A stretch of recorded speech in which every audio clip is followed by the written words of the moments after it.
ज्या गर्भवती स्त्रिया आहेत त्यांना एक प्रश्न पडलेला असतो. तर तो प्रश्न असा आहे की गरोदर महिलांनी वडाची पूजा करावी का, वडाला प्रदक्षिणा घालाव्या का. जर महिला 7 महिन्यांपर्यंत गरोदर असेल तर अशा महिलांनी वडाचे पूजन करावे. त्याचबरोबर तुम्ही डॉक्टरांचा सल्ला घेऊन उपवास देखील करू शकतात.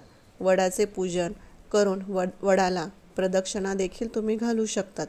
पण वडाचे पूजन झाल्यानंतर गर्भवती महिलांनी दुसऱ्या महिलाची ओटी भरू नये, कारण अगोदरच तुमची ओटी भरलेली आहे, तुमच्या ओटीत तुमचं बाळ आहे. त्यामुळे तुम्ही दुसऱ्या स्त्रीची ओटी भरू नये. या दिवशी तुम्ही वडाचे पूजन करू शकता, वडाला प्रदक्षिणा देखील घालू शकता आणि उपवास जर तुम्हाला सहन होत असेल, त्याचबरोबर डॉक्टरांच्या सल्ल्यानेच उपवास करायचा आहे, अन्यथा उपवासही करू नये, फक्त पूजन करावे.